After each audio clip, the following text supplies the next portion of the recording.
The deck blazes under a gray dawn, yet the radio crackles with a fragmented, nearly indecipherable message.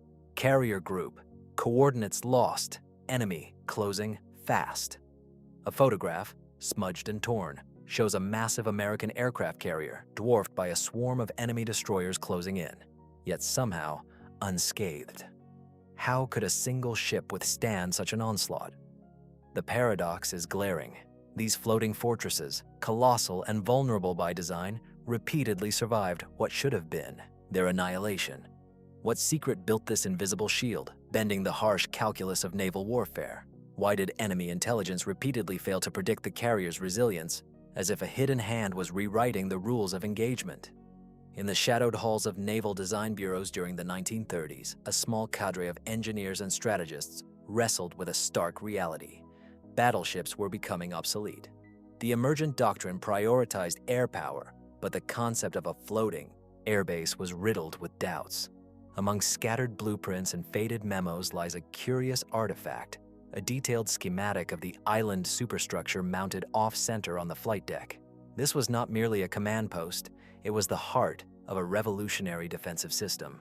The engineers pushed for redundancy in communication lines, layered anti-aircraft batteries, and, most critically, an innovative radar system whose full capabilities remained classified for decades. Was this early fusion of technology and design the genesis of the carrier's near invincibility? Or was it simply the first layer of a more complex secret? The core of the carrier's power lay in its multi-tiered defense network. The flight deck could launch over 80 aircraft, each armed with cutting-edge radar-guided bombs and torpedoes. Beneath the deck, armored bulkheads and liquid-filled compartments absorbed shock waves from torpedo hits. Anti-aircraft guns, ranging from rapid-fire 40mm Bofors to 5-inch dual purpose mounts, created a lethal umbrella against incoming threats. Yet the carrier's true advantage was electronic. The SG and later SP radar systems provided early detection of enemy planes and ships, often minutes before visual contact. Despite these strengths, vulnerabilities remained. The carriers were slow, difficult to maneuver in tight waters, and their fuel stores were a volatile hazard. How did they survive when these weaknesses were glaring? How did enemy fleets equipped with similar or superior firepower repeatedly miss the lethal edge of this technology? The crucible came in June 1942 during the Battle of Midway. A squadron commander's log details the tension. American carriers USS Enterprise, Hornet, and Yorktown faced a formidable Japanese fleet intent on annihilation. Radar picks up incoming aircraft waves hours before sighting. The deck erupts into controlled chaos as fighters scramble skyward. The battle's outcome was stunning. Japan lost 4 carriers, while the Americans sustained damage but no losses. Official reports praised superior tactics and pilot skill, but classified after-action reviews hint at a deeper cause: early warning radar and rapid coordination that shattered enemy strike formations before they could converge. How was this even possible, given the technological parity? Why did Japanese intelligence underestimate the carrier's electronic defenses so disastrously? Enemy forces scrambled to adapt. After Midway, Japanese naval engineers intensified efforts to develop radar countermeasures and stealth tactics. Submarine commanders trained in silent approaches, and kamikaze pilots targeted carriers' vulnerable decks with increasing ferocity. Meanwhile, American carriers underwent continuous modernization, improved radar with greater range and resolution, enhanced anti-aircraft fire control systems, integrating proximity-fused shells, and refined damage control protocols. Instructional films distributed to crews emphasized rapid compartment sealing and fire suppression drills unheard of before. Yet despite these countermeasures, the carrier's dominance persisted. Why did enemy tactics fail to neutralize these improvements? Was the secret merely technological, or did an unseen doctrine of operational security and crew discipline tip the scales? By late 1944, the Pacific Theater was a sprawling chessboard of islands and fleets. The carriers faced their most severe test during the Battle of Leyte Gulf. Japanese forces launched a desperate, coordinated assault involving surface ships, submarines, and kamikaze swarms. The carriers' radar arrays hummed constantly, feeding data to command centers that orchestrated a layered defense combining fighter patrols, anti-aircraft barrages, and evasive maneuvers. According to decrypted communications, command protocols emphasized real-time adaptability, distributing decision-making to lower echelons, a radical shift from centralized control. This doctrine, combined with technological supremacy, fractured enemy attacks before they could fully form. What resource allocations made these protocols possible? How did this decentralized command escape enemy notice? And what does it reveal about the true nature of the carrier's invincibility? Each episode is a document I pull from the dust of the archives. The secret of American aircraft carriers was never a single invention, but a symphony of innovation. Advanced radar technology, layered defenses, rapid communication networks, and a doctrine of flexible command that rewrote naval warfare. This complex web shattered enemy plans, turning seeming vulnerabilities into strengths. Many of you have relatives who lived through that time, and your words help connect personal memory with archival evidence. Stay curious. Subscribe so you don't miss the next episode tomorrow. As the war pressed on, whispers emerged from intercepted enemy transmissions. Frustration tinged with disbelief. Japanese commanders lamented the carrier's uncanny ability to see through the fog of war, detecting attacks long before they materialized. A captured intelligence report from late 1944 reveals bitter speculation about secret listening devices embedded deep within the fleet, capable of intercepting encrypted communications in real time. Meanwhile, American engineers maintained an eerie silence about the continuous upgrades to the radar arrays, which by then included the elusive SCR-584 fire control radar, or FIRE, capable of tracking fast-moving targets with unprecedented precision. Surveillance photos of the USS Ticonderoga's radar mast show an intricate latticework of antennas, far more complex than previously acknowledged. How did such rapid technological evolution remain hidden from enemy eyes? What covert networks ensured that every new innovation stayed buried beneath layers of operational secrecy? Beneath the surface, the carriers also housed an unexpected arsenal, electronic warfare units tasked with jamming enemy radar and communications. These units operated in cramped compartments, where the hum of vacuum tubes and the glow of flickering screens created a claustrophobic atmosphere.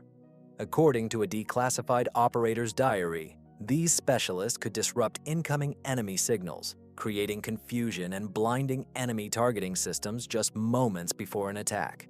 Photographs from training exercises show operators intensely monitoring screens with cryptic waveforms, their faces illuminated by green cathode rays. This unseen electronic shield added a new dimension to carrier defense, one that went beyond armor and guns. How much did enemy forces understand about this invisible electromagnetic battlefield? Why were their countermeasures consistently one step behind? Simultaneously, the strategic deployment of carriers evolved. Rather than operating alone or in small groups, the carriers became the nucleus of formidable task forces, accompanied by cruisers, destroyers, and submarines. Detailed maps from 1945 illustrate vast carrier battle groups sweeping across the Pacific, their overlapping radar coverage creating a near impenetrable web. This networked defense transformed the fleet into a single, cohesive organism, each unit feeding information into a central command system. Radio logs reveal tight synchronization, fighter patrols adjusted altitude and vector on the fly based on radar cues from distant ships. Yet despite the vast scale, this system operated with razor-sharp precision and speed. How was such coordination maintained amidst the chaos of battle? Could enemy forces have ever penetrated this electronic fortress without inside knowledge? Perhaps most telling were the post-action damage assessments. When carriers were struck, whether by kamikaze or torpedo, the crew's rapid response often turned potential catastrophes into survivable crises. Photographs of the USS Franklin, severely damaged in 1945, show scorched decks and twisted metal. Yet, the ship remained afloat and operational within weeks. The secret lay in pre-planned damage control protocols drilled relentlessly into every sailor. Diagrams from training manuals detail compartmentalization strategies, fire suppression systems, and emergency power rerouting, all integrated with the carrier's electronic monitoring to quickly isolate and respond to breaches. This level of preparedness was unmatched in any navy of the era. Why did enemy tactics fail to exploit these structural defenses? Was the invulnerability a product of design, discipline, or a combination of both? In the shadows of victory celebrations, a less visible war raged within the corridors of the Pentagon. Budget memos and internal correspondence reveal fierce debates over resource allocation between investing in newer battleships or expanding the carrier fleet. Advocates for carriers pointed to the undeniable proof on the water. These floating air bases had become the backbone of American naval power. Yet, skeptics warned of over-reliance on technology and the dangers of complacency. A confidential memo from 1944 references a critical vulnerability in carrier fuel storage that, if exploited, could turn the tide of any engagement. This tension between innovation and risk management was a constant shadow over carrier development. How close did the carriers come to disaster hidden beneath layers of triumph? What secrets were still locked away, waiting to be uncovered? In the summer of 1945, as the war neared its final, brutal phase, a chilling incident underscored the fragile balance between power and peril aboard the carriers. The USS Enterprise, flagship of the Pacific Fleet, suffered a near-catastrophic internal explosion, an accident that could have obliterated the ship. Smoke-filled compartments, emergency alarms blaring, and frantic damage control teams racing through narrow passageways painted a scene of controlled chaos. An internal investigation later revealed that a malfunction in the aviation fuel storage system, combined with a delayed response to a minor spark, had nearly triggered a chain reaction. Photographs taken in the aftermath showed charred bulkheads and twisted metal framing, yet the ship remained afloat and returned to battle readiness months later. Was this a warning ignored? How had such a critical flaw persisted despite rigorous inspections and upgrades? What lessons were quietly extracted from this near disaster? Meanwhile, enemy reconnaissance continued to probe carrier formations with increasing desperation. In early 1945, surviving Japanese submarines attempted to exploit their stealth to penetrate the protective screen surrounding the carriers. One intercepted sonar log reveals a tense underwater cat-and-mouse game near the Philippine Sea, where a submarine's torpedo salvo narrowly missed a fast-moving carrier. The crew's rapid countermeasures, deploying anti-submarine depth charges guided by sonar arrays integrated with carrier radar data, forced the enemy into retreat. A grainy sonar image preserved in archives shows the fleeting shadow of the submarine, almost ghost-like beneath the waves. These engagements highlighted the carrier's growing integration of multi-domain defense, surface, air, and subsurface. How did this layered defense reshape naval tactics? Could the enemy ever hope to slip through such a tightly interwoven net? The secret weapon, however, was not just technology or tactics. It was the human element embedded deep within the carrier's operational doctrine. Crew members underwent exhaustive cross-training, enabling rapid role shifts in emergencies. A handwritten roster from a 1943 training exercise lists sailors qualified in firefighting, medical aid, and even emergency aircraft maintenance. This adaptability created an invisible resilience, a living armor that no enemy shell or torpedo could penetrate. Oral histories recall sailors emerging from smoke-filled compartments to man guns or patch hull breaches with equal resolve. One faded photograph shows a young sailor, face streaked with soot, clutching a fire hose against a backdrop of burning wreckage. How crucial was this human network in maintaining the carrier's combat effectiveness? Did enemy intelligence underestimate the role of morale and discipline in the carrier's survival? The carrier's secret also extended into the realm of information warfare. Throughout the conflict, American cryptographers worked tirelessly to decode enemy communications, feeding intelligence directly to carrier task forces. This flow of actionable data allowed commanders to anticipate attacks and reposition assets with uncanny precision. A recently declassified signal intercept from late 1944 reveals a Japanese fleet's planned assault hours before execution, allowing carriers to launch preemptive strikes. A map, annotated with timestamps and target coordinates, captures this invisible chess match played across vast ocean expanses. How deeply did this intelligence advantage intertwine with the carrier's technological edge? Was it mere luck? Or a calculated fusion of code breaking and electronic surveillance that made the carriers almost untouchable? Amidst these layers of defense and strategy, a shadowy figure emerges, not a person, but a doctrine codified in secret manuals and operational protocols. Known only as Operation Watchtower Plus, this classified program integrated radar, electronic warfare, damage control, and intelligence into a seamless system of rapid response and adaptation.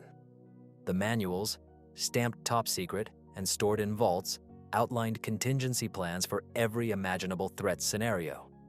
One excerpt describes a protocol for simultaneous airborne and submarine attack, coordinating fighter interceptions with sonar-guided destroyer maneuvers. This holistic approach transformed carriers from mere platforms into dynamic command centers. Why was this doctrine concealed for decades?